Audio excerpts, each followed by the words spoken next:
Hai semua, perkenalkan nama saya Raintah Tamundaya dengan NIM 201031331051. Saya mahasiswa S1 Akuntansi, Fakultas Ekonomi dan Bisnis Universitas Lambung Mangkurat. Video ini dibuat untuk memenuhi tugas mata kuliah Bisnis Internasional dengan dosen pengampu Rifki Nopriandana SE MACC MMAK dengan materi yang saya bahas lack of trust atau kurangnya kepercayaan. Adapun pokok bahasan yang saya jelaskan pada video ini yaitu definisi kepercayaan, jenis-jenis kepercayaan, faktor kurangnya kepercayaan, cara membentuk kepercayaan. Pokok bahasan yang pertama yaitu definisi kepercayaan. Kepercayaan memegang peranan penting dalam sebuah hubungan. Individu memiliki kecenderungan menilai orang lain dan memutuskan apakah akan mempercayai orang tersebut atau tidak saat menjalani interaksi. Menurut Mayer, Davis, dan Skorman tahun 1995, kepercayaan adalah kesediaan seseorang untuk menjadi rentan terhadap tindakan pihak lain berdasarkan harapan bahwa yang lain akan melakukan tindakan tertentu yang penting untuk trustor, terlepas dari kemampuan untuk memantau atau mengontrol pihak lain. Kepercayaan refleksi sebuah harapan, asumsi atau keyakinan seseorang tentang kemungkinan bahwa tindakan seseorang di masa mendatang akan bermanfaat, baik dan tidak merusak kepentingannya. Lanjut ke pokok bahasan selanjutnya yaitu jenis-jenis kepercayaan. Terdapat 3 jenis kepercayaan. Yang pertama, kepercayaan organik. Kepercayaan organik adalah kepercayaan yang didasarkan oleh otoritas nilai moral dari institusi sosial yang dipercaya karena kebenaran sistem yang berjalan. Kepercayaan ini terjadi karena semua anggota organisasi berbagi komitmen yang relatif identik dengan nilai-nilai yang sering diadakan. Yang kedua, kepercayaan kontrak.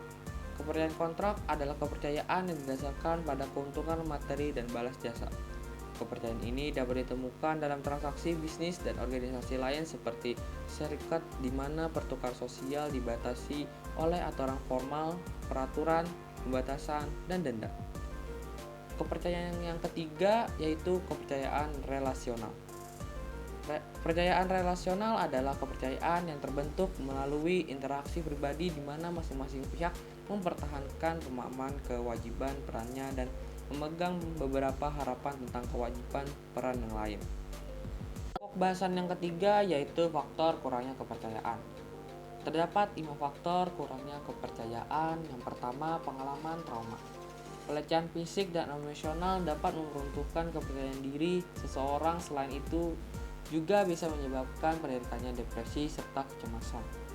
Yang kedua, pola pikir negatif. Pola pikir negatif bisa membuatmu merasa tidak berharga dan rendah diri dari orang lain. Maka dari itu, kita selalu berpikir positif. Yang ketiga, keputusan buruk. Beberapa keputusan buruk yang dibuat di masa lalu dapat mempengaruhi kepercayaan seseorang pada dirinya sendiri. Yang keempat, teman yang negatif. Dikelilingi oleh orang-orang yang terus-menerus mengecilkan hati dan membuat kamu merasa tidak cukup baik dapat membuatmu kehilangan kepercayaan dalam diri kita. Yang terakhir, yang kelima, rumah tidak bahagia. Maksud dari rumah tidak bahagia, tumbuh di rumah yang tidak bahagia bisa mengurangi kepercayaan seseorang pada dirinya sendiri. Ini karena perlakuan orang rumah bisa mempengaruhi cara pandang diri sendiri. Pokok bahasan yang terakhir yaitu cara membentuk kepercayaan. Yang pertama, kemampuan atau ability. Kemampuan meliputi keterampilan, kompetensi, dan karakteristik yang memungkinkan seseorang memiliki pengaruh dalam beberapa domain tertentu. Dengan kemampuan akan memunculkan keyakinan akan seberapa baik orang lain memperhatikan performa sehingga akan mendasari munculnya kepercayaan orang lain terhadap individu. Yang kedua, kebaikan hati atau benevolence. Kebaikan hati berkaitan dengan intensi dan ketertarikan dalam diri seseorang ketika berinteraksi dengan orang lain. Yang ketiga, integritas. Integritas dibuktikan pada konsistensi antara ucapan dan perbuatan dengan nilai-nilai diri seseorang, kejujuran yang disertai keteguhan hati dalam menghadapi tekanan. Sebagai penutup, izinkan saya untuk menyampaikan satu pantun sebelum mengakhiri video ini. Nasi goreng rasanya gurih, dimakan di Kota Batu. Ku ucap terima kasih atas semua kasih dan perhatianmu. Wassalamualaikum warahmatullahi wabarakatuh. See you next time.